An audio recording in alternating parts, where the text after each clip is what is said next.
Welcome to the Windy City, home to the Pro XR Pickleball Chicago Open. This is the 11th stop on the 2021 APP Tour, presented by Head Pickleball. Get ready for a weekend filled with amazing competition and heart-stopping drama. The Chicago Open is brought to you by Onyx, Zealous, New Peepo, USA Pickleball, Jigsaw Health, Franklin Pickleball, Hoodef, Vulcan Pickleball, Hawaii Springs, C&D Pickleball Nets, SI, Splish Naturals, Hartrue, and Home Court Advantage. Good morning, everyone, and welcome to Danny Cuniff Park here in Highland Park, Illinois, just north of the city of Chicago. We are here at the APP Tour's Chicago Open. I am Lauren McLaughlin along with Dominic Catalano, and we are thrilled to be kicking off the weekend here on Friday with our Pro Mixed Doubles Division. We are just going to be on center court number 1 here with one of our semifinal matches. We have Lauren Stratman and Dylan Frazier taking on Andrea Koop, one of our co-hosts of the event, and Jocelyn DeVilliers. So that's going to be an amazing match coming up next here on Championship Court number 1.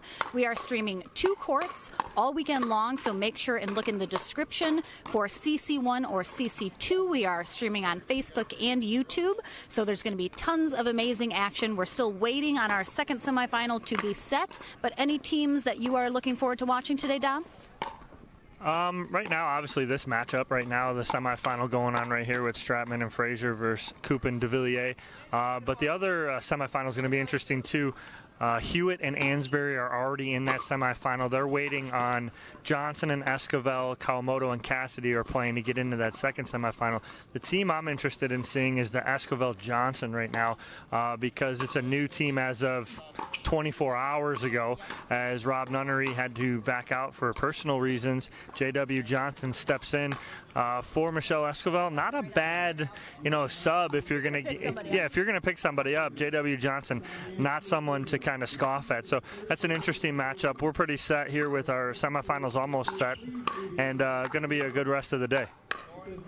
Excellent. All right, guys, we are going to get into the action. Bob Swisshelm, I can hear, telling our players to finish their warm-ups. We're going to take a very short break, and then we will be right back on Championship Court number 1 with the semifinal match.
Back here on Championship Court, Lauren McLaughlin here with Dominic Catalano.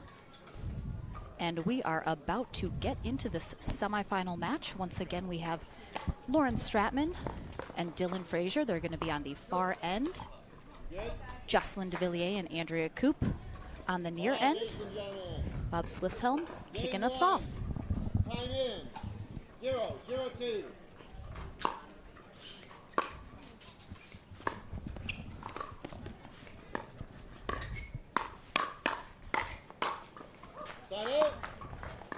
That's going to be the matchup to watch right there with Stratman and Koop going cross court with their forehands. 0-0-1. Will be a fun matchup to see as 2 great, incredible forehand dinkers with both of these ladies.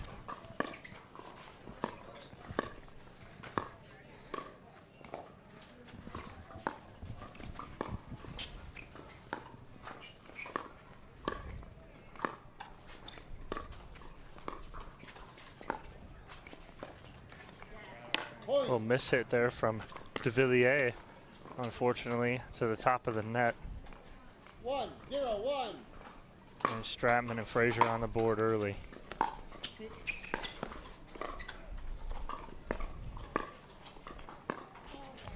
Point.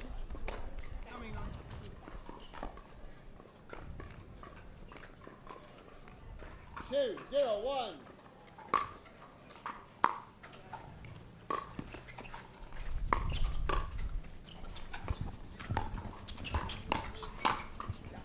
Nice put away there from Coop. The two-handed backhand.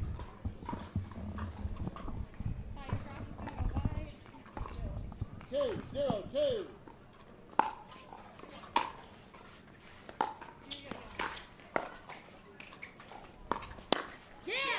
Nice ball there from Lauren Stratman down the line. Good put away head. De Villiers leaning towards the middle a little bit. Opened up that sideline for the winner. And they're ahead early in game one.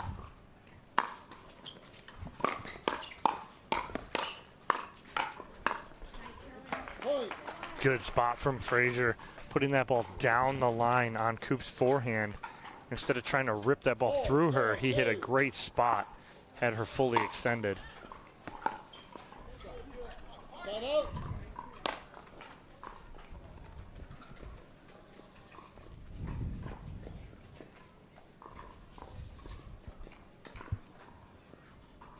Zero, 4-1. 0-4-1 here in game number one.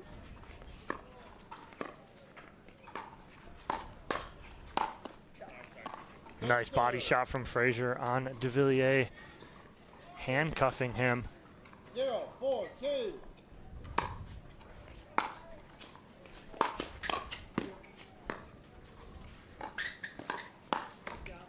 It's De Villiers coming over just a little too far to take that ball. He really couldn't do much with that. Frazier, with such good hands, able to handle that little speed up from about a foot off the ground from De Villiers.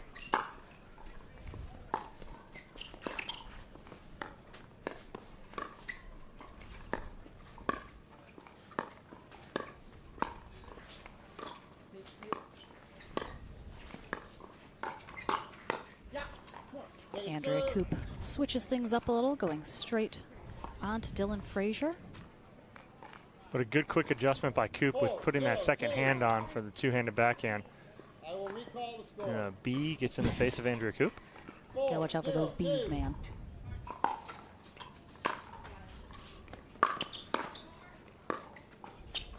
Stratman just wide there. She tries to catch that sideline. 0-4-1. It's the side out for Coop and De Villiers. Good spot there from Stratman right at Coop's feet. Takes them to second server, and now De Villiers swatting away the B.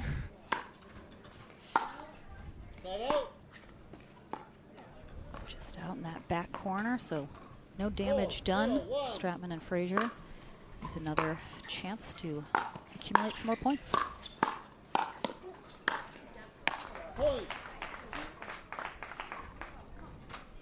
Frazier, of course, probably the newest name on the court to everyone at home in the pickleball world. Certainly making a name for himself, though, rising quickly in the ranks. See him getting some really good partners. Of course, Stratman, one of them this tournament. Good spot again from De Villiers. Instead of trying to crush that ball at Frazier, he hits in a good purposeful spot. Take something off it, but the spot was the key. And same thing there with Coop and her spot in the middle, forcing Stratman to reach and fully extend. It's going to be a beautiful day here in Highland Park, Illinois. Temperatures in the mid-70s today. Point.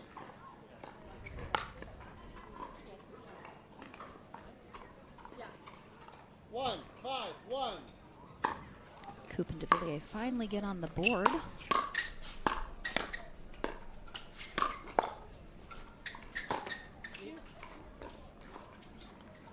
DeVilliers changed his mind like 3 times before he hit that ball. Unfortunately, he had so much he could do with it. I think wanted to speed it up, but then at the last second tried to drop it in cross court.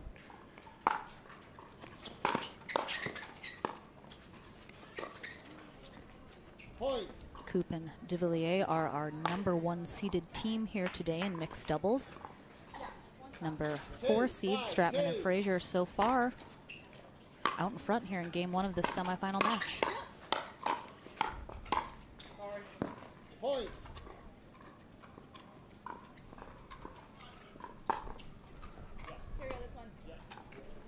3-5-2. 3-5-2. They're working their way back in though.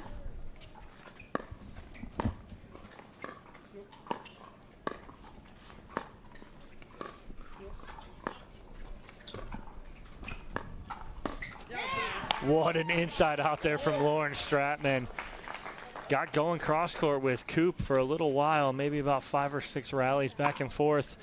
But then she just flips forehand inside out behind DeVilliers, unexpected. Great shot from Lauren Stratman. Second serve.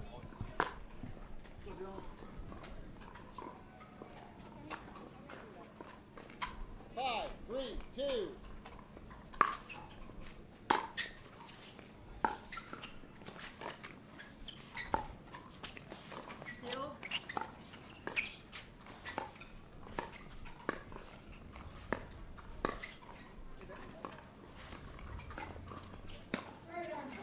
Nice little lob there from Dylan Frazier. Good time for it as he had Andrea Coop leaning over that kitchen line. He flips up a lob. Coop not able to get on top of it. Sails it long.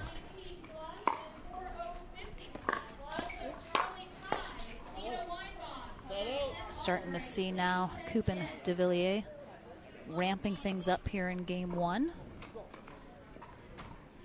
A little bit of a slow start, but it seems like they are finding their groove here as they inch ever closer. Point.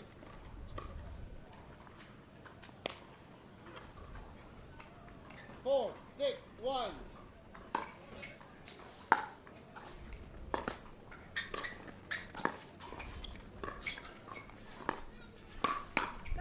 Again, Stratman with that little inside out. Something she's been working on there, looks like, and she's getting it down right now because she's fooled DeVilliers twice on it. Point. You can see Stratman upset with herself about that shot that went wide. Set out. Good hold there for Stratman and Frazier. She's actually checking the ball now to see that it has not gone out of round, as I think she was thinking that might have been the issue on the previous shot. Doesn't seem to find an issue, and we play on. Second serve. 6-5-2.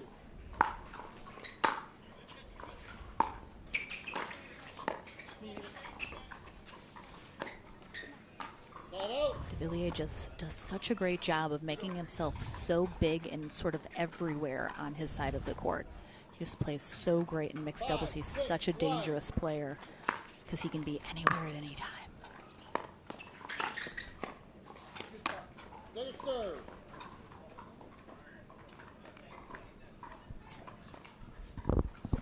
5-6-2.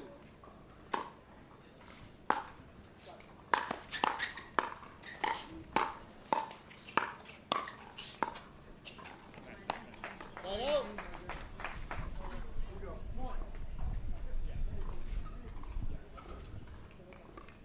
6-5-1.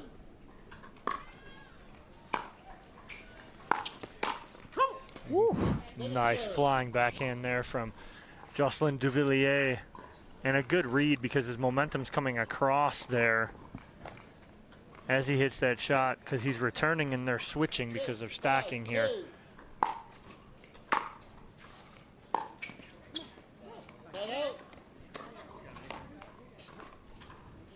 Quick side out for DeVilliers and Coop. 5, 6, Big 1. opportunity here to try and tie this up here in game one after being down early and having to work their way back into this game. 5, 6, See if 2. Coop can get it done here on their second serve.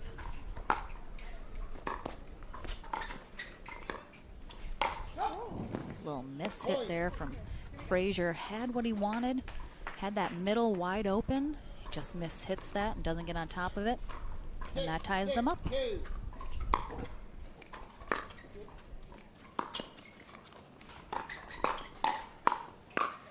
Ooh, beautiful two-handed backhand there from Stratman. Decisively put away there.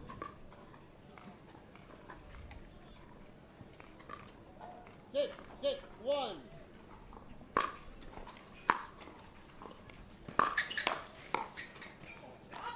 Second serve.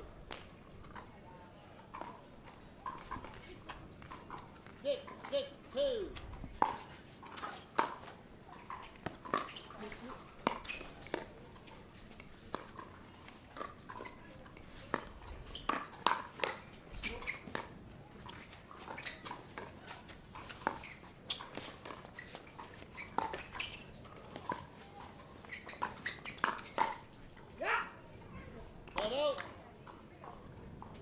Every once in a while, you just kind of see Frazier's inexperience kind of come into play, which is to be expected as he's still coming up through the ranks now and getting more exposure at this high level.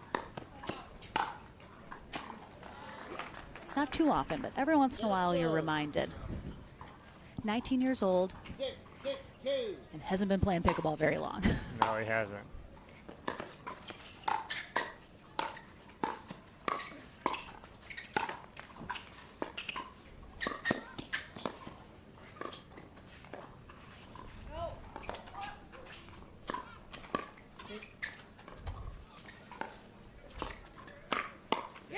That's 3 for 3 she is on that little inside out. All DeVilliers needs to do is just be ready for it. Every time that ball goes to Stratman's forehand, if DeVilliers is ready for it, he'll counter it. But he almost seems to be surprised by it all 3 times that she's used that. And it's working. She's not going to put it away until it doesn't work.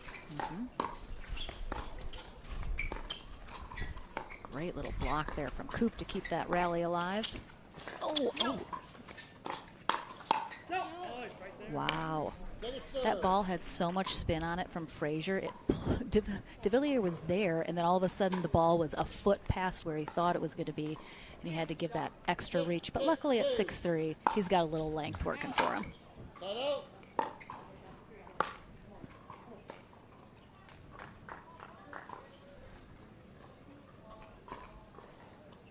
6, 6, 1. Been stuck on here at 6-6 for a while. Whoever can get off this. Going to have an advantage. That's a great shot there from Dylan Frazier, and that's just reaction and athleticism and youth right there. As Coop goes behind him, as Frazier's momentum's carrying him completely away, he's still able to go cross-court winner.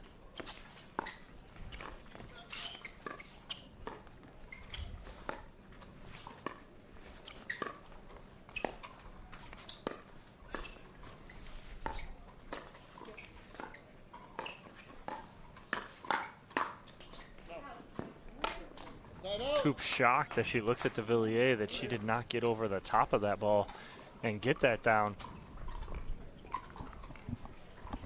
6, 6, 1.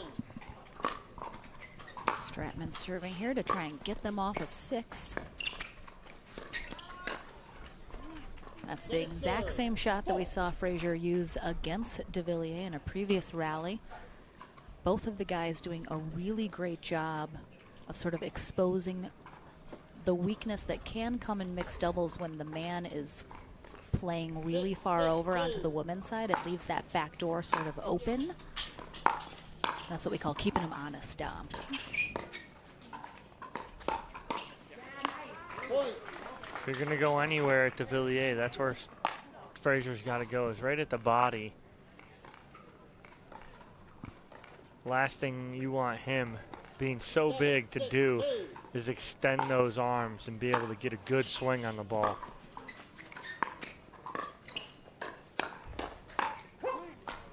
out. Nice fast hands at the net there. De Villiers comes out on top of that exchange. 6, 7, 1.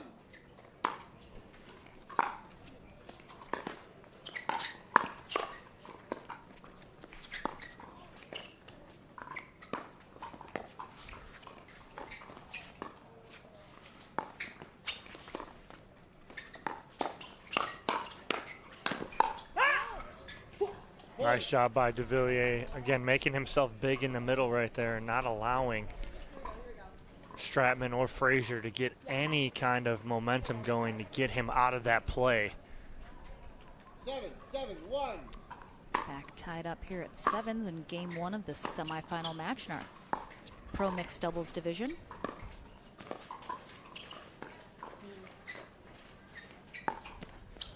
Point. Just a rare mistake there from Frazier as he puts that dink into the net, and as a result we have a timeout called from Stratman and Frazier, with Coop and De Villiers pulling ahead by 1 here in game 1. Again, welcome everyone. Lauren McLaughlin and Dominic Catalano here at Danny Cuniff Park in Highland Park, Illinois, just north of the city of Chicago. This is where you call home, Dom. Your hometown. Yeah, it's always good to get back here. Get to see my kids while I'm up here, so that's always nice. But always good to be back here, bringing pickleball here. I've been in Naperville the past couple of years. Now we're out here in 15 Highland seconds, Park. please. Another beautiful park here. Receivers, you have 1 remaining But, timeout. Servers, you have 2.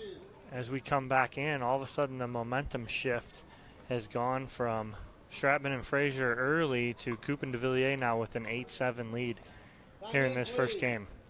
Certainly been a battle this entire game, Dom. No one's pulled ahead except for Stratman and Frazier a little in the beginning until Coop and De Villiers kind of got their bearings. So we'll see if that trend continues the rest of this match. Yeah, it's a nice little flip inside out from Andrea Coop right there as she had Frazier leaning middle. That's the first one that Coop has tried there, and I think she had Frazier thinking cross court the whole time, and she saves hers for a perfect time.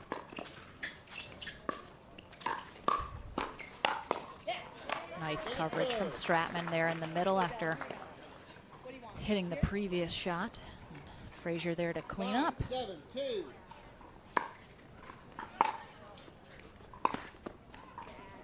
Set out. Ball into the net there from De Villiers as he shakes his head as he walks back to receive serve from Frazier after that side out.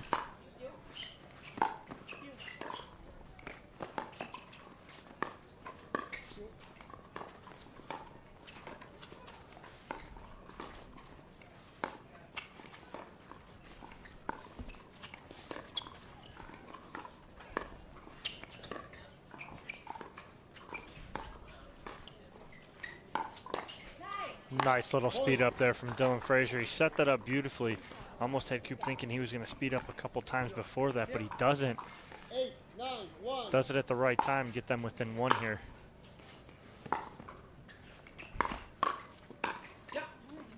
Second serve. Great job by Coop. Speeds that up, causes that slight pop-up from Stratman. De Villiers there with that backhand to force a second server now. 8, 9, 2.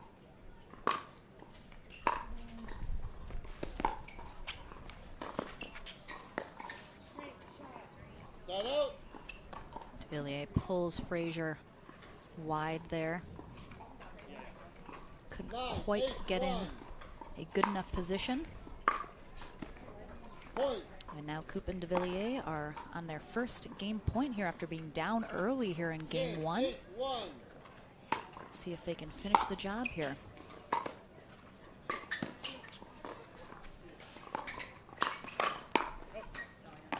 Good talk from Frazier. Stratman to leave. But they got to hold 1 more here as they fought off the first game point. 10, 8, 2.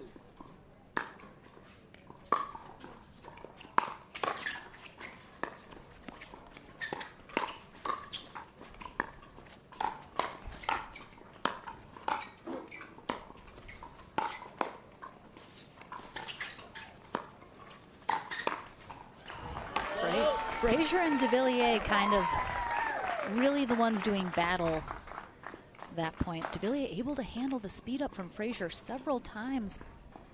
Then finally not able to get that last one, and Stratman and Frazier now with an opportunity to close the gap here in game one.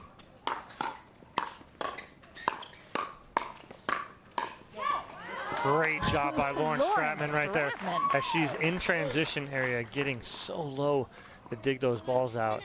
Timeout receivers, 1 minute. Coop notices a little frustration from DeVilliers, and DeVilliers appreciates the timeout, I think, because he was frustrated over not winning that battle a couple times right there. Stratman, just such good defense to dig their way out, and now they're within one here at 9-10 in this first game. Definitely close as we go into game two, Dom. We'll of course switch ends. No real wind factor playing a part here. They've been so close. Do you expect to see more of the same going into game two? Yeah, absolutely. Is a little got a little away from Coop and DeVilliers early as they were down 5-0, but have answered the bell here and taken a lead here at 10-9. But now Stratman and Frazier with the momentum as they're coming in 9-10-1. But a good timeout there from Coop to kind of settle down DeVilliers as they come back in from this timeout and try and hold here and win game one as they're up 10-9. Definitely will be some big momentum for whoever is able to take game one here as they head into game two. So a crucial first game on the line here.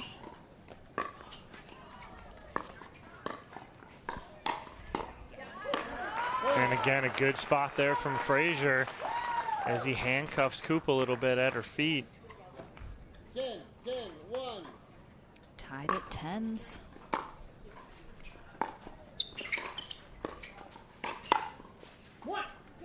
Second serve.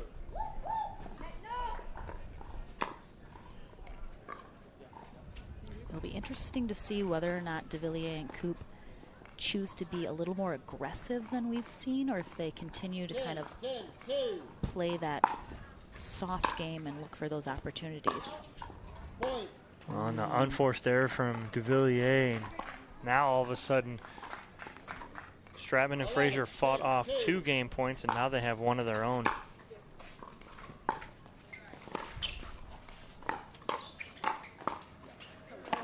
Frazier has gotten Coop several times, and it works to get them game one yet again. Have the ball, please. Game two will be coming up right after this short break from our sponsors. Don't go anywhere. It's pickleballparrot.com. Bruh? Don't you want to watch pro pickleball? Please, Patrick, you don't have to make that sound anymore. I mean, I get the point. People need a simple way to find the details for live pro pickleball events. Exactly. And that's why we need to figure out how to spell Brock? Does it start with a B or a W? I don't know, it might be both. Check. I hear at least 3, maybe 4 A's. Guys, it's not a real word. But we still have to figure out how to spell it. Brock? Look, just wait until you see the video we're gonna make. All right, you guys, let's do this. Gotta return the suit by 5.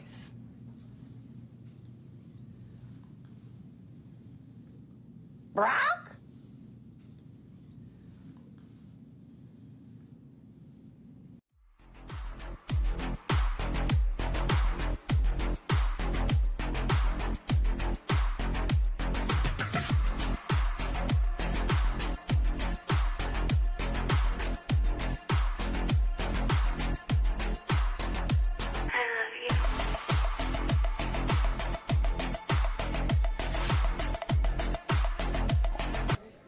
Back to the action here on championship court number 1. Let's take a quick look at some stats from game 1, Dom. Pretty even here as far as unforced errors goes. First one we always look at, 12-10. Stratman and Frazier actually had more unforced errors than Coop and DeVilliers. Winners pretty even. Third shots, drops, and drives pretty much straight up. And again, that results in a 12-10 close victory for Frazier and Stratman there in game number 1. And we've switched ends. Frazier and Stratman now on the near end, serving first to Andrea Coop and Jocelyn DeVilliers here in our semifinal match in Pro Mixed Doubles.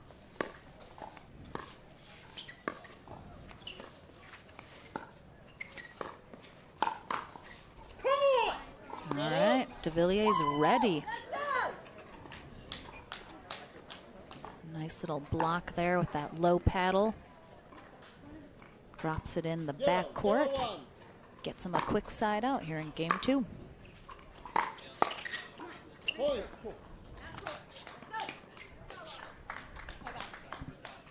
And we'll see if DeVilliers keeps up this aggressive style as he started off with right here in game number 2.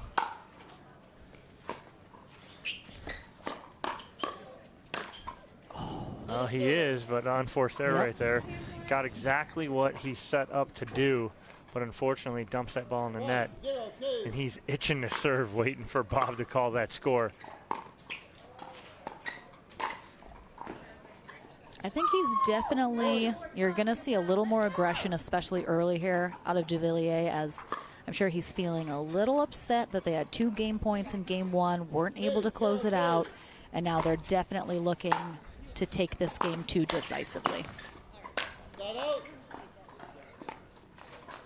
Whether or not they can, however, we'll see if Stratman and Frazier can counter that extra offense.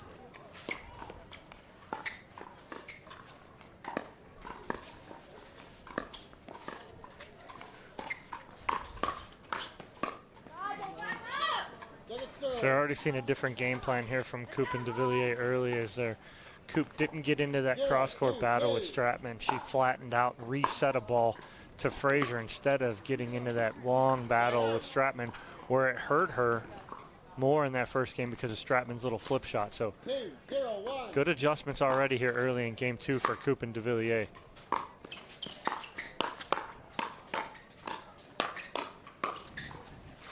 See Coop just hanging back and letting DeVilliers just take full control of that rally. But again, the mistake by DeVilliers, unfortunately, he got into the hands battle, and what happens, your mindset kind of speeds up. So instead of just slowing that down and getting into the point, he tried to speed that up from too low of a point.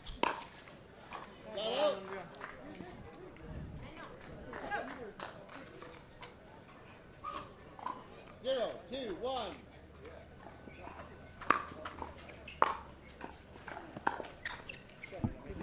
Please serve. 0-2-2.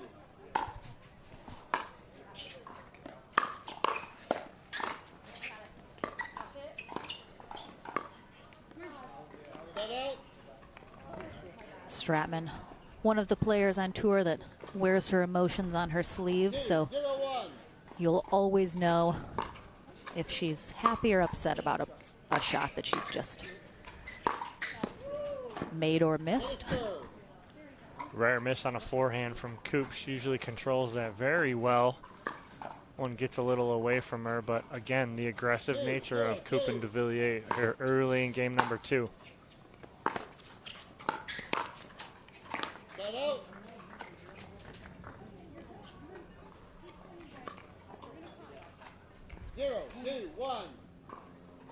Stratman and Frazier still looking for their first point here in game number 2 of the semifinal match. After taking game 1 12-10, they're hoping to close this out in 2.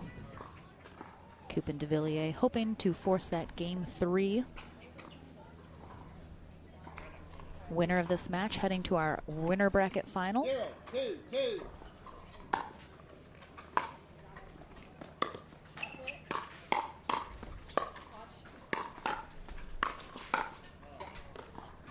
So Coop getting in the way of DeVilliers. She hits a one-handed left-hand overhead and took a forehand away from DeVilliers, and they're laughing about it right now because they got away with it. Well, that should DeVilliers made a couple mistakes on that put away forehand, so. Yeah, but that still should be DeVilliers' ball 100% of the time on that big forehand. Ooh, good spot there from Stratman. She finds the hole in the middle.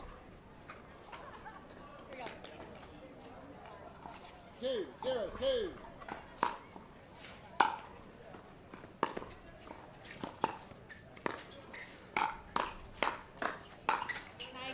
Just the calmness of Dylan Frazier right there. He's almost standing straight up, calm as can be, nice and easy. And on the third one, finds the right spot.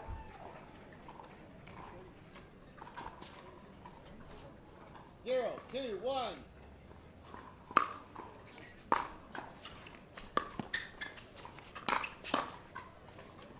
Second serve.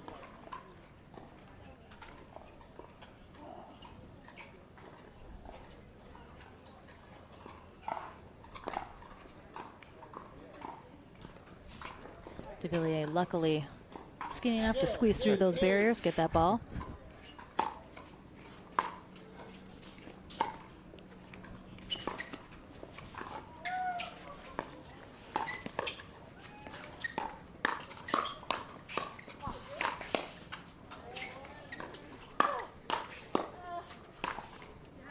What work by Lauren Stratman. Unfortunately, it's just a little too much De Villiers right there, and hits the winner to Frazier because he's having no luck going at Stratman. She was getting every single ball back.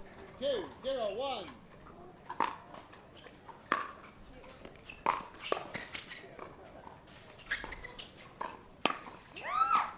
Point.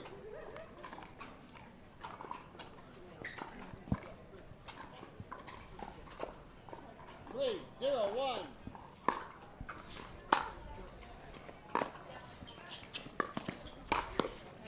Point. There's that big forehand from De Villiers in the middle, and as a result, we have a timeout called from Stratman and Frazier. 4-0-1. Now a flip of game one. Coop and De Villiers out in front here, 4-0 in game two. Definitely a little frustration here from Stratman and Frazier. What are you telling them during this timeout, Dom, to get them back in this game? Yeah, I mean, they just need to slow it down. Again, they've got Coop and De Villiers who are playing very aggressive here to start game number two. Stratman and Frazier were winning most of those points where they got into the longer rallies where Stratman could go cross court with Coop. Problem is they've tried to do that twice and Coop has gotten out of it, meaning she's flattened the ball out, reset it to Frazier instead of just continuing to go cross court with Stratman where they got into trouble in that first game. So now it's going to be about, okay, what's Frazier going to do when Coop flattens that ball out? Is he going to speed something up and try and fool her? Or is he going to go right back to her with a dink and hope that she goes back cross court with Stratman? So again, trying to elongate these points is going to be the key here for Frazier and Stratman to get back in this as they're down 4. Thank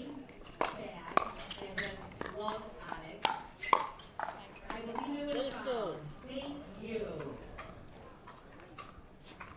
4-0-2.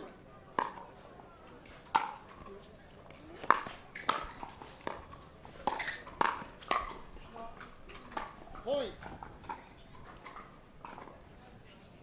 So Coop and De Villiers lost their first serve after the timeout, but continue to put some points on the board here.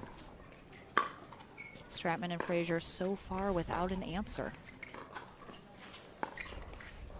Point.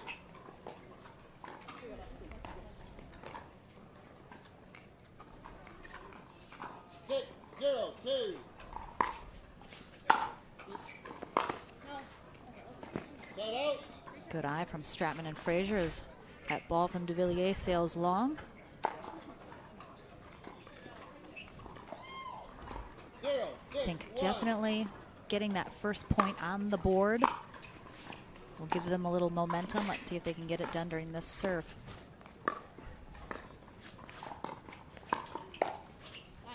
Oh, the miss hit from Frazier. He laughs, almost looks over at De Villiers. But it gets him on the board, Dom, so he'll take it. Absolutely, much needed. However it comes, it comes. 1-6-1.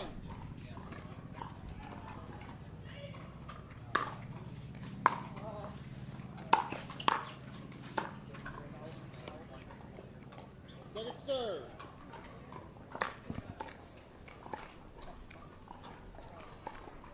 One, 6-2.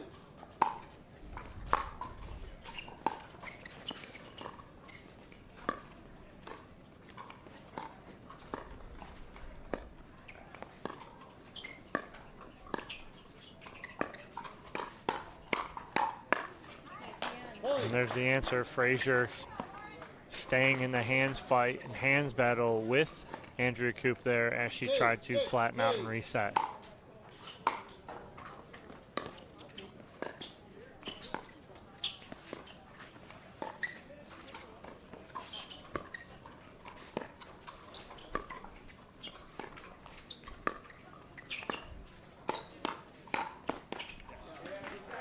Frazier is doing such a great job covering that line, even though he physically isn't close to the line. He's reaching out, stretching out there with that backhand, and he's still maintaining control and putting the ball in a great spot. 3, 6, 2.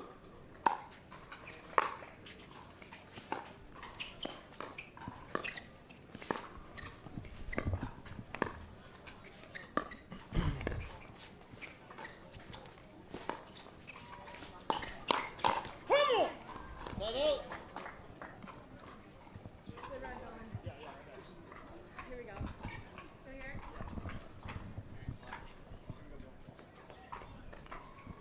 Six, 3, 1.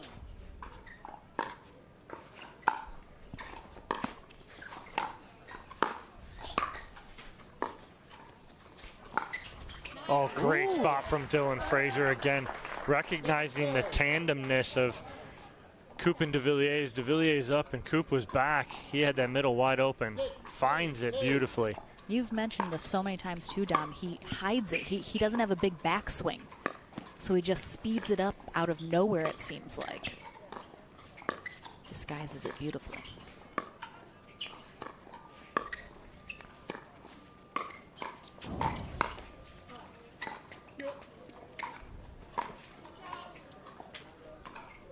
Set out. All right, we've seen that might be the second lob out of Dylan Frazier. We saw one in game one. Now here in game two, that one worked beautifully, did exactly what it was designed to do. 1.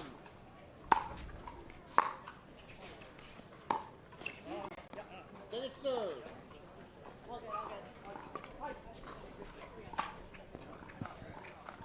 Three, 6, 2.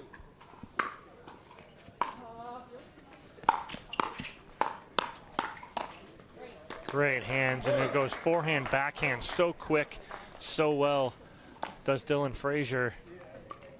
And now after going down 6-0 in this game, 4, 6, 2. Crawling their way back in. Set out. So far, an almost mirrored version of game one for the opposite teams. 6, 4, 1. Can Frazier and Stratman get back into this, tie it up, keep it close, or will Koop and de Villiers pull ahead?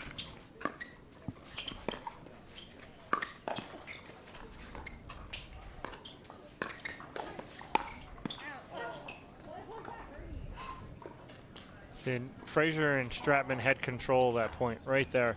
And it started because Stratman and Koop were going cross court. Koop didn't get out of it. I think if Koop gets out of that, it'll set 7, 4, her and de Villiers up much better throughout the point.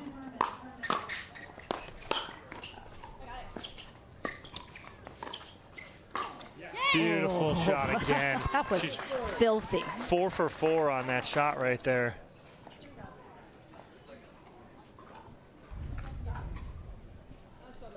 Seven, 4, 2.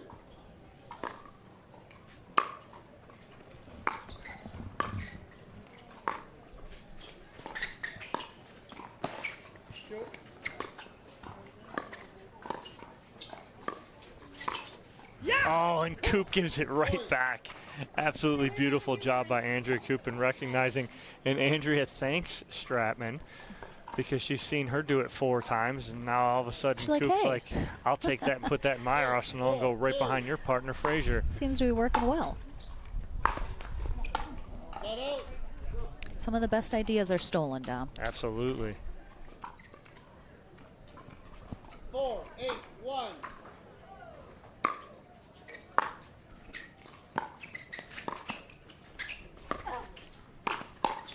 There it was again. Point. Koop giving de Villiers a look like, oop, sorry about that.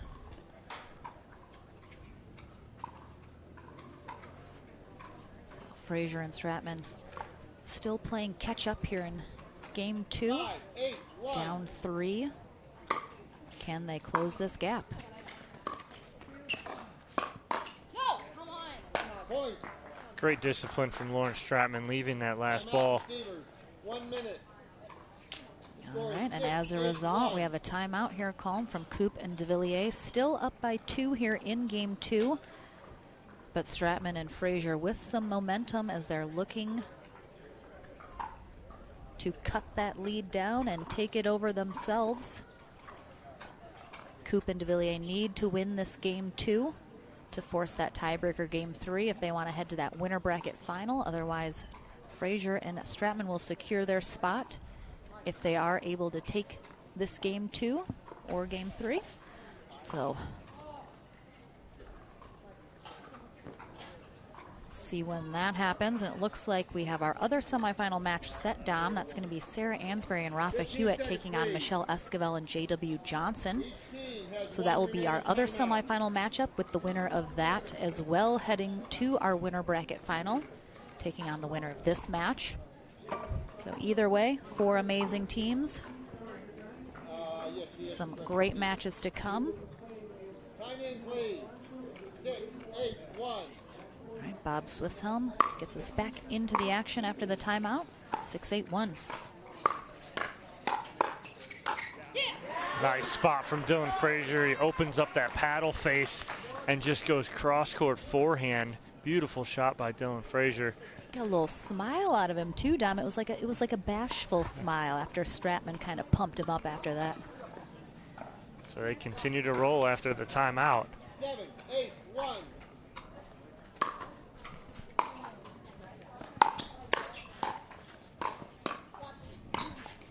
Nice again, an inside-out ball there from now DeVilliers. But still have to fight off another serve. 7, 8, 2.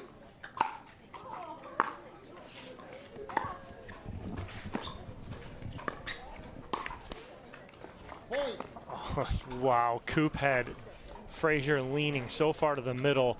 Frazier almost smiling as he comes back going, I was done for. But Coop goes off the top of the tape.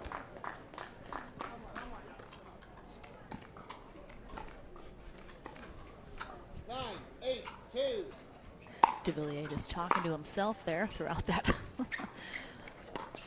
whole time in between. Release. What a spot from Lauren Stratman as she pinched middle to close that gap, and she was able to get around that forehand winner down the middle.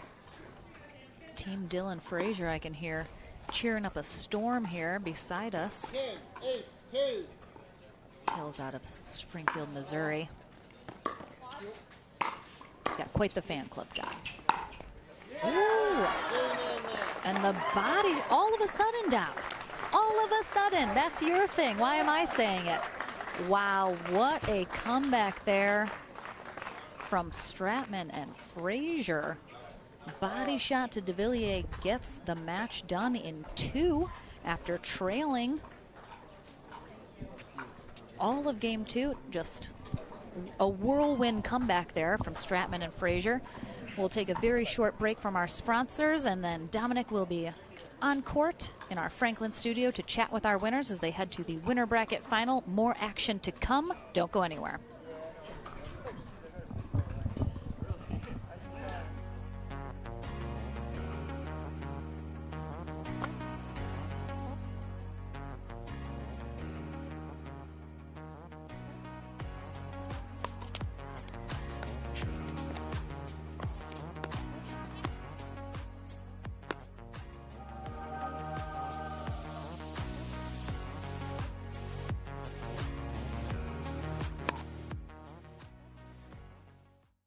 My favorite paddle is the V520.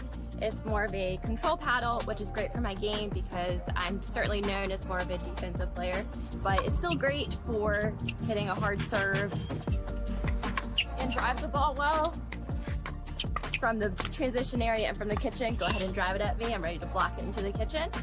I can roll it or I can slice it.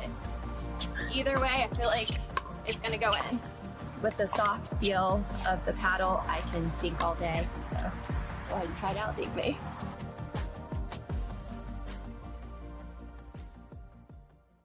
If you like to dink, then Pickleball Magazine has what you're looking for. Our bi-monthly print publication will help you become a better player with instructional tips, drills, and articles from the top teaching pros in the sport. And you'll become a healthier, stronger player with psychological, nutritional, and wellness advice from experts in their fields. Finally, if it's product reviews or the latest news, we have that too. To learn more or to subscribe today, go to pickleballmagazine.com.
New People Pickleball.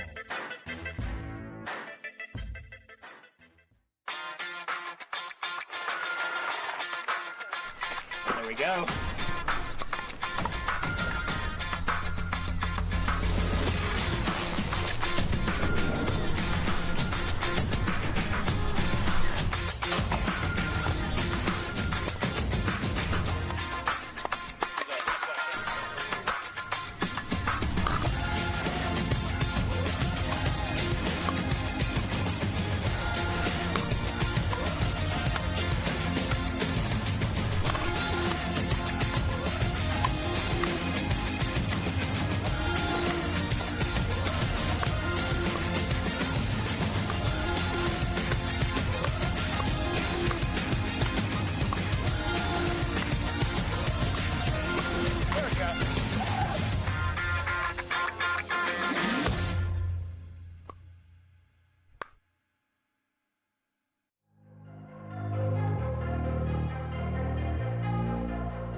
In the Franklin Pickleball Studio with Lauren Stratman, Dylan Frazier after their semifinal win over Andrea Coop and Jocelyn Duvillier. Guys, you guys jump out early, 5-0 lead in game one. Was it the start you're looking for, right? But then all of a sudden they come back. What did they change up, Dylan, as far as change of pace maybe in game one to kind of get back in that they tied it at 6? Yeah, I think we just came out on fire, and then they kind of settled in a little bit, kind of extended the points at the kitchen line. So I think they just started playing their game. All right, and so you guys end up winning it. You were tied 3 or 4 times at the end. You win 12-10. Game 2 comes out, and de Villiers changes pace really quick. He started coming out a lot faster. They jump out to a 6-0 lead early in that match. You guys call timeout at 5. What changed there for you guys, Stratman, or Lauren, as you guys came out from there, as I call you Stratman? I like Stratman, that's fine. Yeah, I mean, Jay came out lights out in the second game, and so I was like a little bit like, oh crap, and just, you know, tried to avoid him a little bit more, started doing a few more misdirects, and settled in a little bit in that second game, and yeah, I think we were able to string some together and just chip away, and Dylan played amazing, and we got it done. All right, so it puts you guys in the winner's bracket final. Let's talk about something really quick, though, Lauren. Yeah. That little inside-out misdirect. Yeah. In Game 1, you got de Villiers 3 or 4 times, and then in Game 2, you got him again on that misdirect. What is that, and where all of a sudden did that come from? Because you said it's been there, but it just kind of went away from it. But all of a sudden today, it just pops out a lot in that game, in that match. Yeah, for some reason, I guess today is the day of misdirects, and I don't want them to hear, but it was working earlier in the day, and I have had this shot for a while, but I think people started to read it a little bit more, so kind of stopped with it, and now I guess it's back. It's made an appearance. Wasn't even conscious of it. Well, that's awesome. So you guys go on 11-2 run to end that second game. You guys take that game. Going into your semifinal, or into that semifinal, were you expecting that kind of battle with them, and expecting something like Jay speeding the ball up and starting that second game like that, Dylan? Absolutely, yeah. Going into the second game, I was not surprised at all that Jay started playing more aggressive. We were ready to grind it out. We knew it was going to be a battle. All right, well, congratulations on to the winner's bracket final. We got our second semifinal being played as we speak, so we'll see who your opponents are, but good luck the rest of the way, guys. Thanks, Dom. We'll take a quick commercial break. When we come back, we'll be back here on Championship Court with our next match here at the APP Chicago Open.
Slightly favored backhand.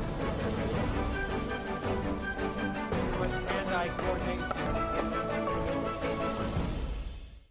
Sunset Valley Golf Club, located on Chicago's North Shore in Highland Park. This newly renovated, award-winning golf course is quickly being recognized as one of the finest public courses in the Chicagoland area for its unique British heathland design and immaculate conditions. The fast and firm undulating greens provide a fun and challenging playing experience. The classic vibe of the remodeled clubhouse is a popular destination to relax over a great meal and enjoy striking views of the course that everyone is talking about.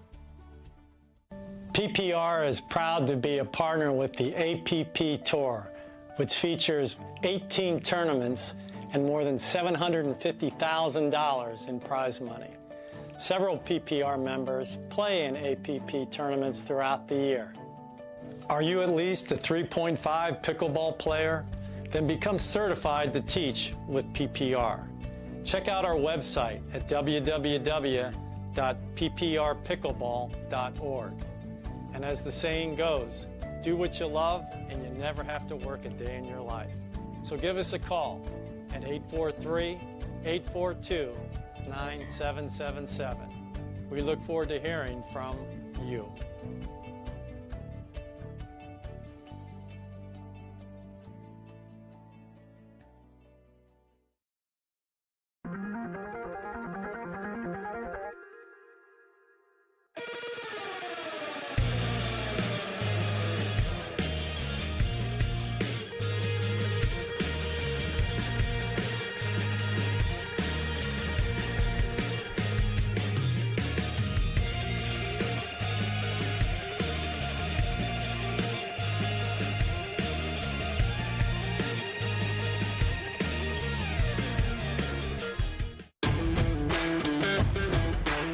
I'm Ben Johns, and I'm here to tell you why the pros prefer the Franklin X40 pickleball.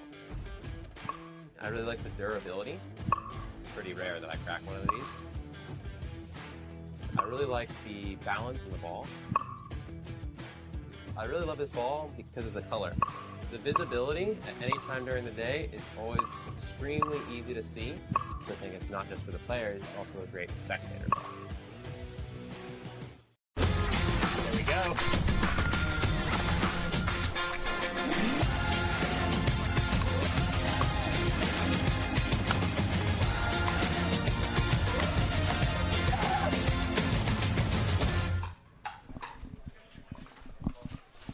Danny Cuniff Park here in Highland Park, Illinois is where the action is at this weekend. Welcome back, everyone, to the APP Tour's Chicago Open. I am Lauren McLaughlin along with Dominic Catalano, and we have another fabulous semifinal mixed pro doubles match coming up momentarily. We have Rafa Hewitt and Sarah Ansbury taking on J.W. Johnson and Michelle Esquivel. Jim Ryan will be our USA Pickleball certified referee for this match. Dom, how have these teams fared so far today in their journeys here to the semifinals? So Ansbury and Hewitt took out Cassandra Gerke and Johnson Cola in 3 games, 6-11, 12-10, 11-7. They moved on into the quarterfinals and faced Adam Stone and Corinne Carr and won 11-4, 11-9 to reach this semifinal. And Michelle Esquivel and J.W. Johnson took down Jade Kawamoto and Tate Schmitz 9-11, 11-4, 11-6. And then had to go back again and take down another Kawamoto, Jackie Kawamoto and Rob Cassidy, 3-11, 11-8, 11-6. So Esquivel and Johnson have had 2 3-game matches so far. And we'll see what happens here against Ansbury and Hewitt. But I anticipate a good match here. You're going to see the young J.W. Johnson look to assert himself, as he's done much better in the last year or so in mixed doubles. It almost seemed like he played a little timid up until about a year ago in mixed doubles, where he needs to realize that he is the aggressor and step in and play a little harder. You will get no lack of effort from Rafa Hewitt on the other side as the male player, and Ansbury will gladly be the setup person for Rafa Hewitt, as they've been playing together a while now. But this Esquivel and J.W. Johnson team, as we mentioned in our pregame talk, that J.W. Johnson was filling in for Rob Nunnery, as Nunnery was unable to get here for this event. And so J.W. Johnson gladly stepped in to play with Michelle Esquivel, and they're sitting here in the semifinals after 2 victories early on. So not necessarily a blind date, Dom, but certainly a first date here for Michelle Esquivel and J.W. Johnson. Last-minute pairing, as you mentioned, Sarah Ansbury and Rafa Hewitt. Longtime partners now, both on Team Head. Of course, Sarah Ansbury, the head pickleball and tennis pro at Palmetto Dunes in Hilton Head Island, South Carolina, where we will be heading in just a short amount of time, Dom, for one of the remaining USA Pickleball National Championship Series tournaments. It's a golden ticket tournament in Hilton Head, South Carolina. If you have not signed up yet, head to pickleballtournaments.com and check that out. I believe registration is still open for that.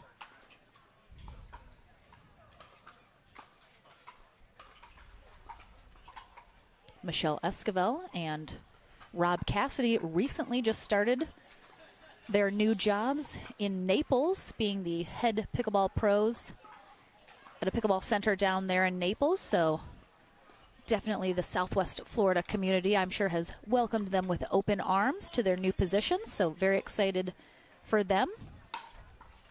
And oh my goodness, that ball just died. What a way to start game one here. Rafa Hewitt starts us off with a bang. Hewitt and Ansbury on the near end. Johnson and Esquivel on the far end here for game number one. And we're into the action. Okay. Rafa Hewitt. He puts on a show, Dom. Yeah, he does. And again, he had nothing left other than a around the back attempt there.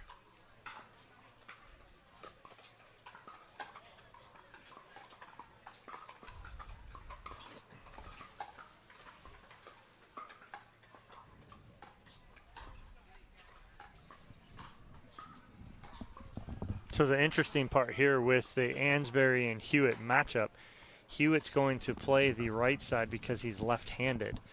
Ansbury's going to play the left. What that does is it puts Esquivel and Ansbury straight up in front of each other, whereas most times in mixed doubles you'll see the females cross-court from each other because of if it was two righties. So we'll see how this matchup works out. And right there, Esquivel pulls herself off the court to hit that forehand, and Ansbury just finds the open hole Johnson not able to fill.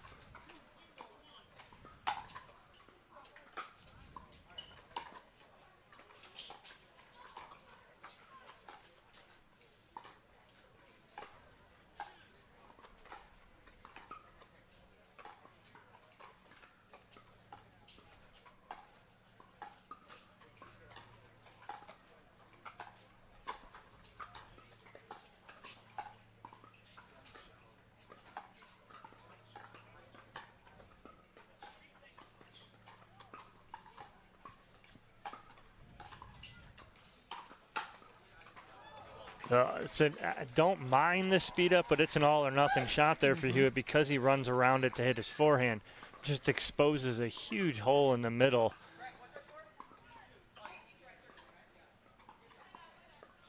Ansbury doing a good job making sure they're in the correct position for serve.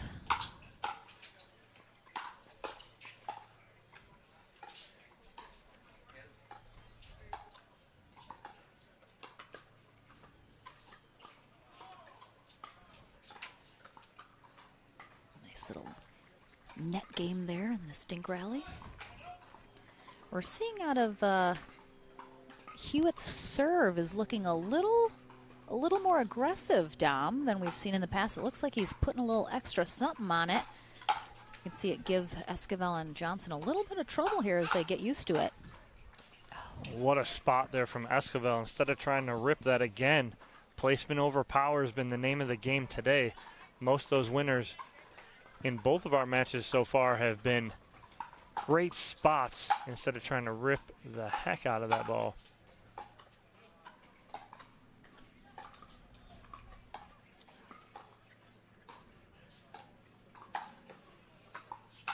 Nice Ernie there from Sarah Ansbury, and you watch her set up there. She does like 3 or 4 little short choppy steps, waiting, and then jumps at the right time.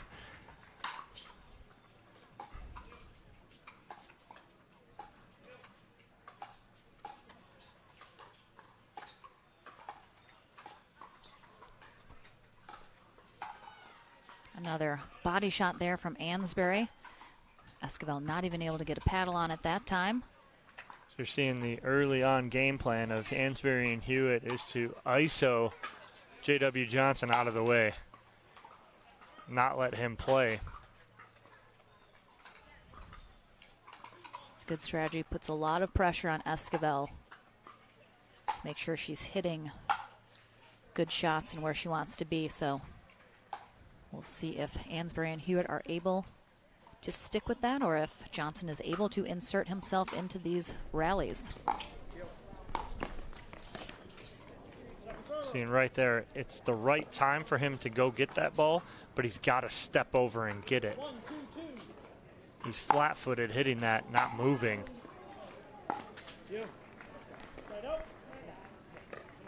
Love to see Esquivel and Johnson stay here instead of switch. Let's see if they do. Nope, they're going to go. I know it puts Johnson's forehand in the middle, but good angle from Esquivel. Puts his forehand in the middle, Dom, but if he's never seeing the ball, it doesn't do a lot of good. Well, right, that's why I want to put Esquivel cross court from Ansbury. At least they're going to go cross court, and he's going to put the ball across J.W. Johnson's face every time. Kind of break that down in a minute, kind of explain what I'm saying.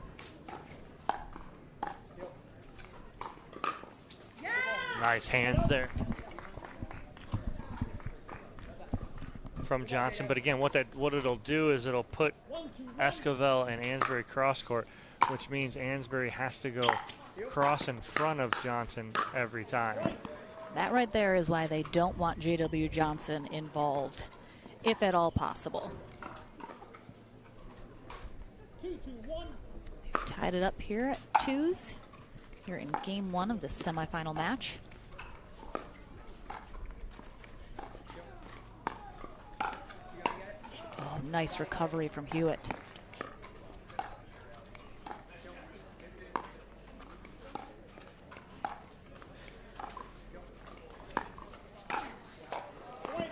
I think Hewitt knew he was in trouble, just got under that a little too much.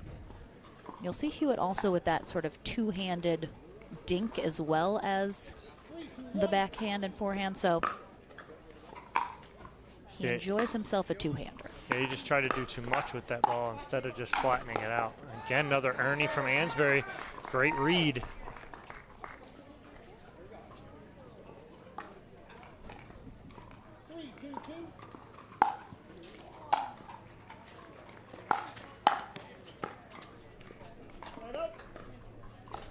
Esquivel having a hard time digging that one out. Results in a side out. Hewitt and Ansbury chasing a 1-point deficit now. Nice ball from Hewitt from the baseline on the short hop. Great job of just controlling that and getting that back in. Hitting a great drop with it.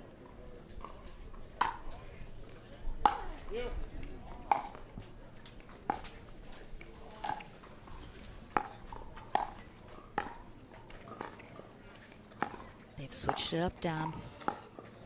Because I like this ball from Esquivel. Love her two-hander. She got so many options.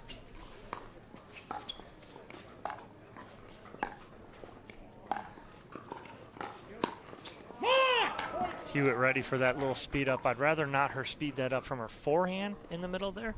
If she's going to speed that up, I like if she speeds it up on the two-handed backhand, because from that position, Michelle Esquivel has 3 options to go line, middle, or cross court with the dink.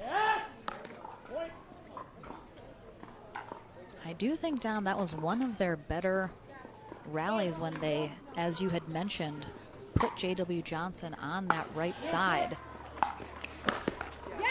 Good read there from Johnson, again, being the aggressor, and that's what he needs to do for them to get back in this.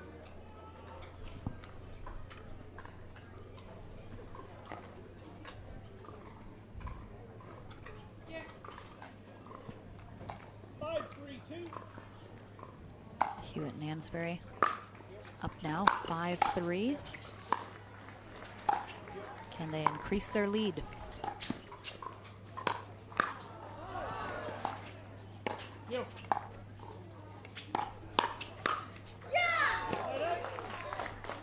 Dom, don't you think on those around the posts, I was not sure Hewitt was going to get that in, but Johnson had committed to hitting it regardless. It's a little hard sometimes on defending. I feel like you kind of have to make a choice before it's even hit whether or not you're going to defend it or not. Right, he was in position where he was straddling the line, so it's a good decision. I think you got to play it, not leave anything for chance.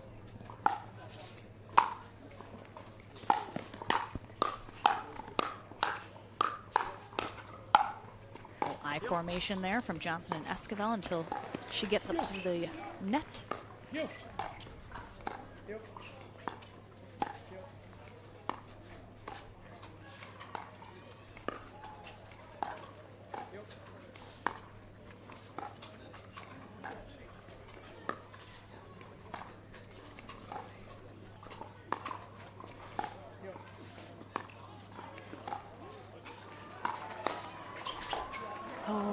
think she changed her mind about whether or not to take that out of the air or not. Ultimately lets it drop and then not really in a good spot to return that.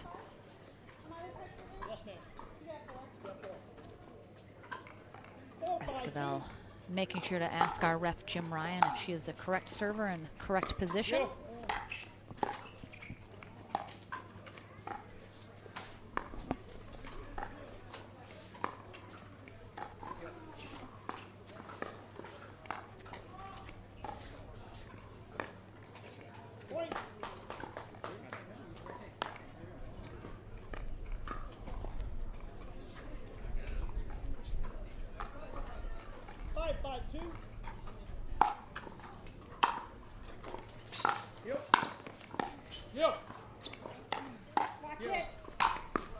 Oh my goodness, Johnson almost gets that back. Hewitt absolutely crushing that left-handed forehand though. 5-5-1.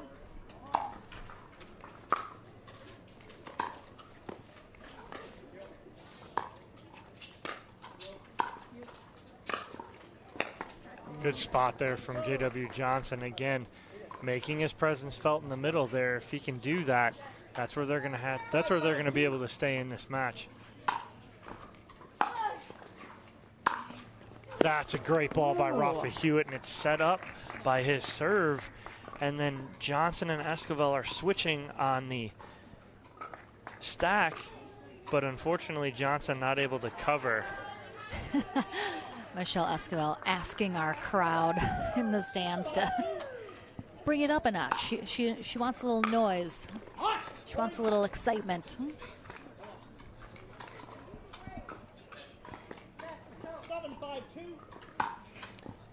Hewitt and Ansbury out to a 2-point lead now again. This is the side I like Johnson and Esquivel right here. I think Esquivel can attack more from that backhand position.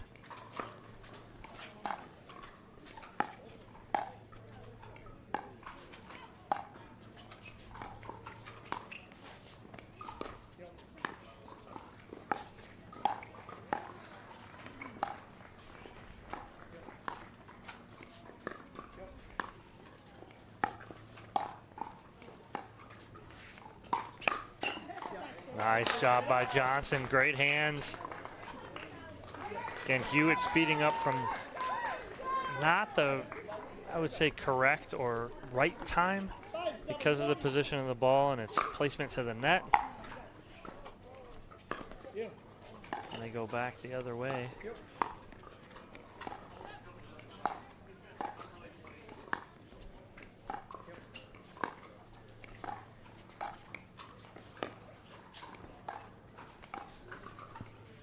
Seen a lot of really good movement on these dink rallies.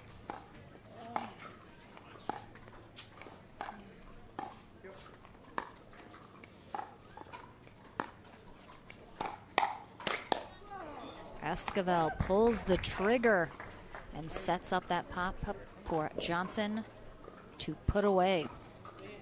6-7-1.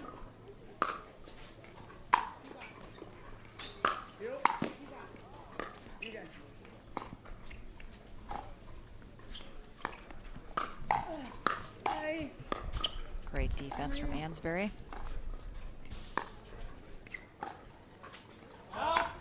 Just wide cross court there from Esquivel.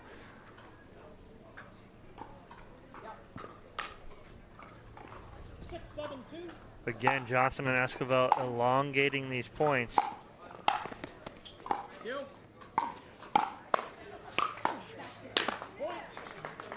And they're full attack mode there to tie it up here. 7-7-2.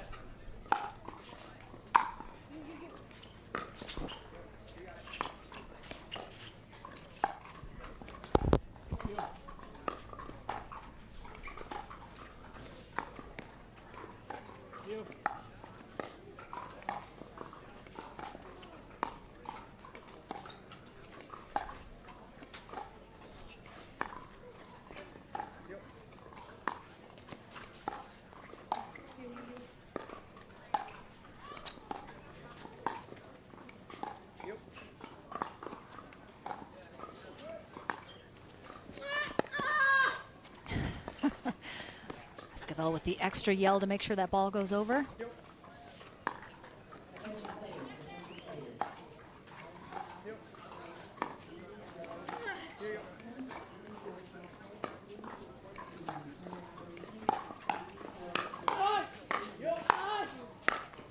Wow, Hewitt. Both Hewitt and Ansbury both turning around, kind of thanking the good Lord that they didn't end up on a ball from J.W. Johnson down their throat. Dumps that ball in the net. Big side out. After a really big rally, so whoever came out on top of that was going to be feeling pretty good.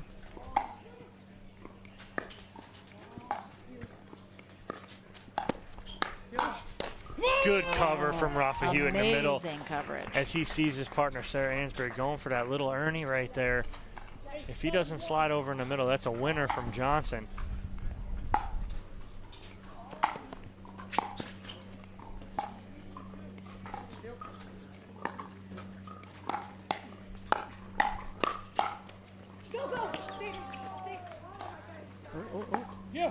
Good talk from Esquivel and Johnson. Ooh. Unfortunate. Great gets, though, from Johnson and Michelle. Good talk, but Esquivel now very frustrated after kind of squandering that opportunity. So yeah, good timeout. She needs a timeout to settle down a little. Good timeout. They got a little erratic there, unfortunately, because of the ball off the tape where Johnson had to come all the way cross court. But good communication from Esquivel to Johnson. As she said, just stay, stay, stay. He does. They recover, but unfortunately they come out on the short end of the stick on that point. It's a 2-point lead here for Ansbury and Hewitt. And with the serve, the opportunity to possibly get the first game point of this game number 1 of this second semifinal match here in our mixed pro doubles. Dylan Frazier and Lauren Stratman are waiting in the winner bracket final after winning their semifinal match over Andrea Koop and Jocelyn DeVilliers. They will face the winner of this match. But luckily, lots of pickleball left to determine who that will be.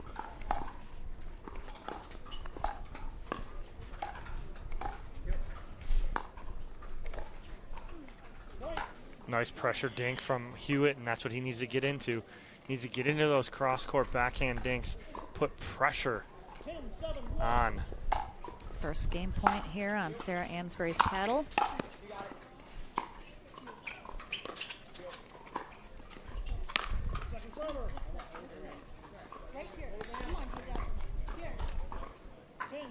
Now, Rafa Hewitt with the opportunity to close out this game 1. Don't like that serve from Hewitt at that time.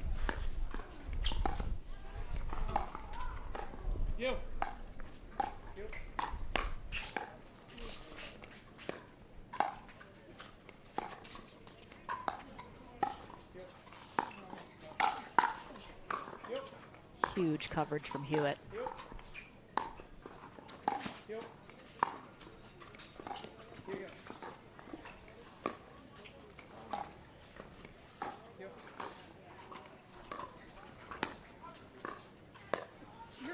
Again, go back to the start of that point. I don't like the float serve from Hewitt on game point.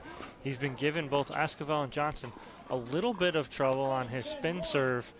He doesn't go with it there on game point.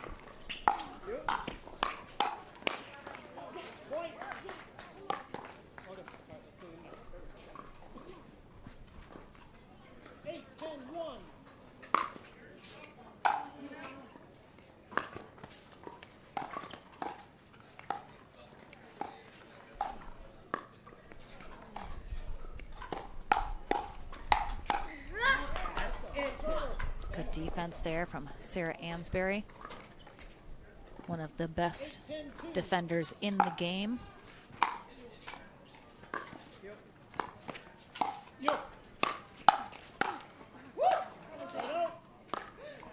Massive hold there and side out for Ansbury and Hewitt. Ansbury even giving a little whew. We survived. Can they get the job done now, though, on their third and fourth game point opportunities here if they need both of them?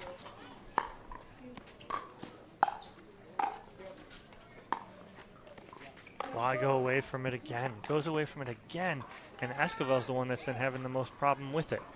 And you don't do it there. I don't get the strategy and thought process there from Hewitt, unfortunately.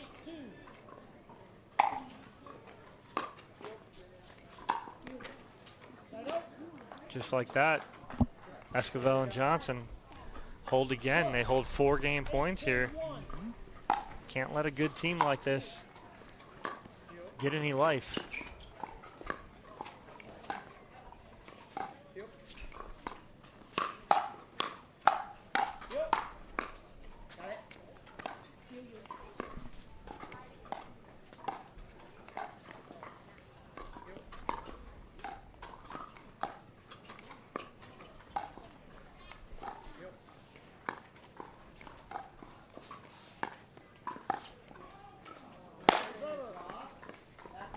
Big paddle slap to the thigh from Michelle Esquivel.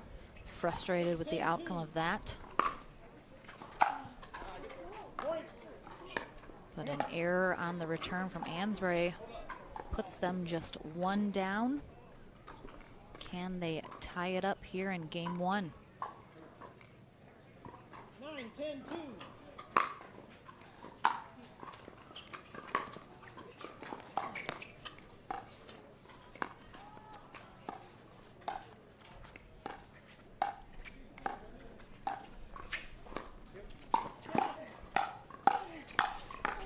Wow.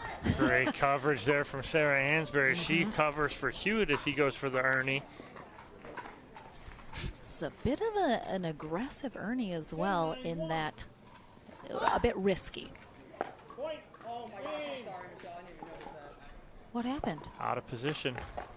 Wrong position. No. Wrong receiver was Esquivel. And just like that, it's game. And Ansbury even apologizes because she didn't realize. I think she would have let them have time to switch. So we'll take a very short break here. Esquivel a little upset about the call, but we'll go to game 2 after a short commercial break.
New People Pickleball. Back on championship court number 1 here at the APP Chicago Open. Let's take a quick look at some stats from game 1. So unforced errors, 12-9 for Esquivel and Johnson. Everything else pretty straight up. 3 more unforced errors in a tight game. That's going to do it right there and make the difference. Ansbury and Hewitt take game 1 11-9. So that's the big difference right there. Not so big a difference, and not so big a difference in the score too. So All right, game 2 about to be underway here. Bit of a controversy from Michelle Esquivel at the end of game 1 after the game ended on a receiver error out of position from Esquivel. So we'll see if she is able to put that behind her and start this game 2 anew. Ansbury and Hewitt on the far end. Johnson and Esquivel now on the near end here for game 2 of this semifinal match.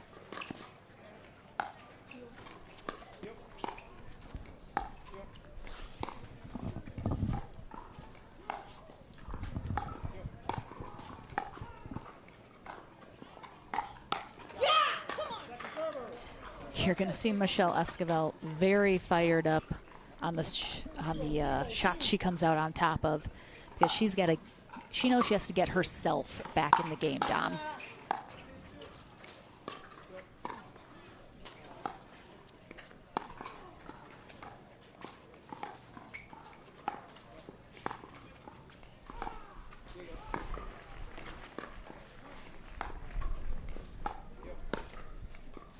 Yeah, and that's it. She's got to stay in it in her head. That's the biggest thing.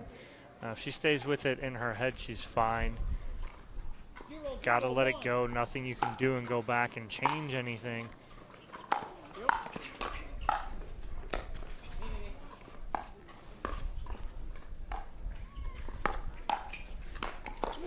Oh my goodness, Hewitt.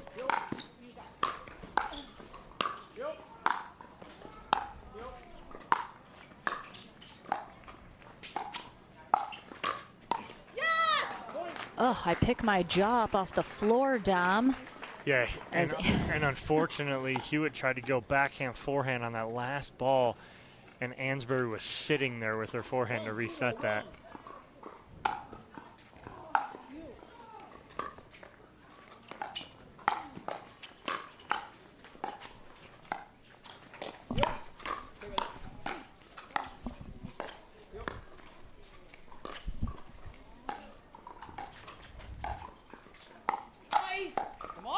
Wow, the reflexes from Rafa Hewitt on those speed ups from Johnson are just amazing. Even able to put a paddle on it.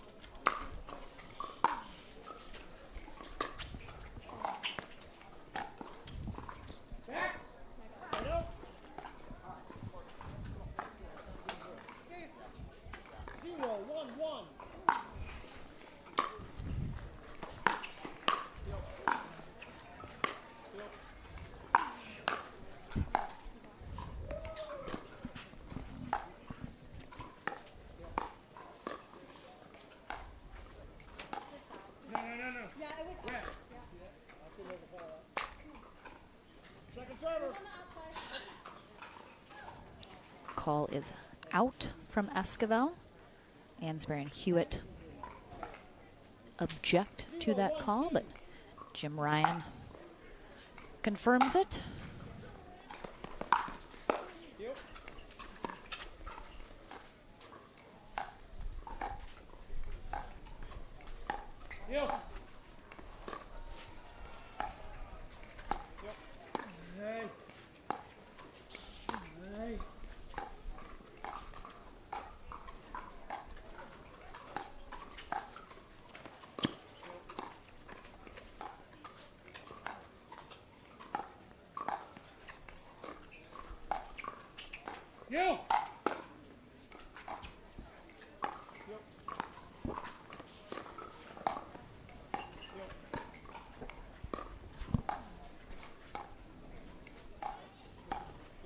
Such good movement. Oh, catches the net and takes it wide, unfortunately, after that really great extended rally from all four players getting involved.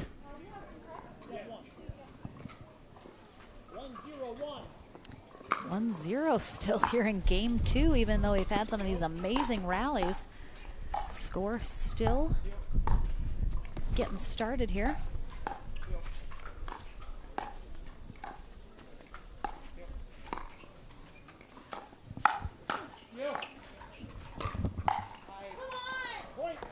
Again, the longer that Johnson and Esquivel can elongate these points and wait for their opportunity to attack like they did right there, that's going to be an advantage for them.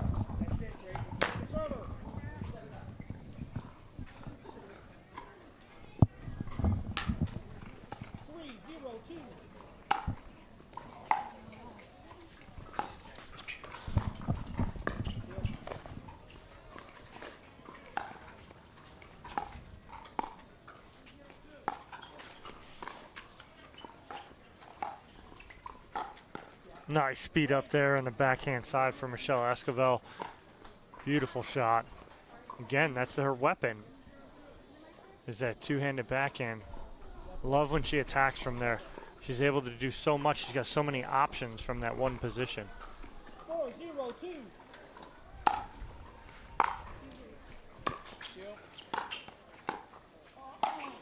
Yeah. Me. Nice angle there from Rafa Hewitt to put that away, but good defense by Esquivel and Johnson to stay in that point on the two overheads from Sarah Hansberry. 4-1.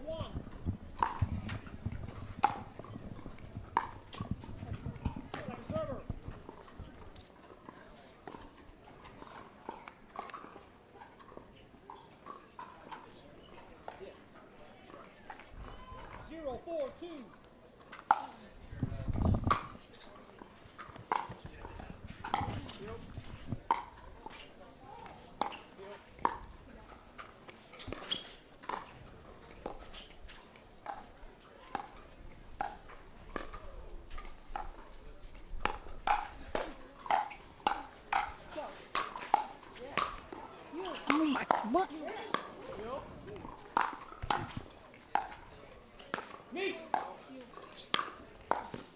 What? I mean, truly, when I say my jaw is on the floor, it is on the floor during these exchanges. Well, again, great hands by Ansbury and Hewitt just to stay in that point on three overheads from Esquivel and Johnson. And they smartly call a timeout here to try and stop that momentum. All right, we have a timeout called here.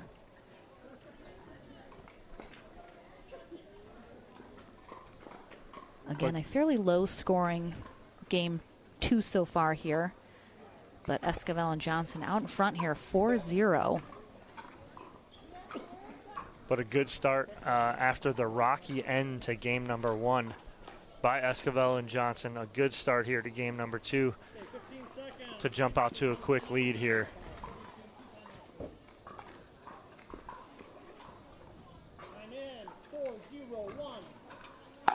Hansberry and Hewitt taking game 1, 11-9.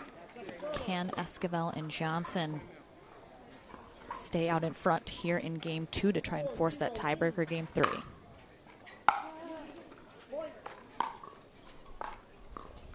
Unforced error again from Ansbury.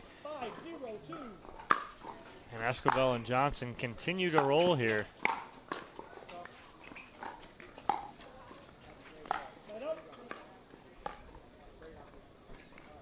We are streaming on both Facebook and YouTube. 2 courts, CC1 and CC2. Definitely check both of those out. And if you're having any issues on YouTube, maybe go check out the Facebook feed.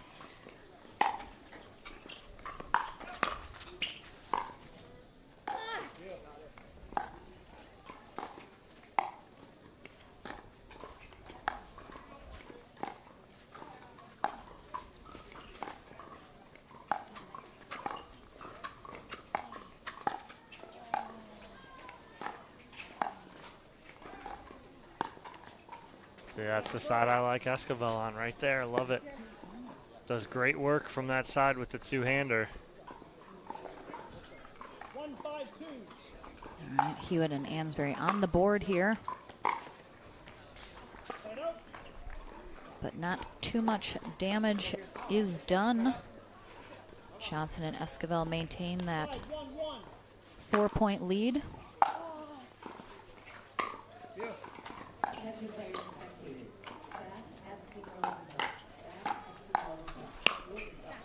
Ooh, good put away there from Johnson. Slingshot. But on the setup from Esquivel, she sped up twice at Ansbury and gives Johnson the put away.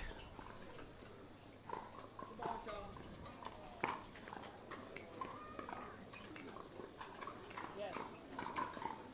6-1-1. 6-1-1. Adding to their lead here is Esquivel and Johnson. Oh, great job. Johnson with no mercy. Oh, and Hewitt doesn't like that shirt. It was the shirt. All right, we have a quick little break here. I do like it. Hewitt just gets rocked by a ball from J.W. Johnson and immediately throws off his shirt. It was the shirt's fault. All right, nice fresh shirt, ready to go. Let's see if that's the difference maker.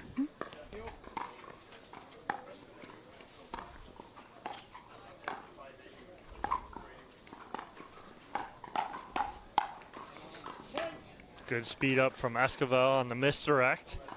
Kind of got Ansbury off guard a little bit.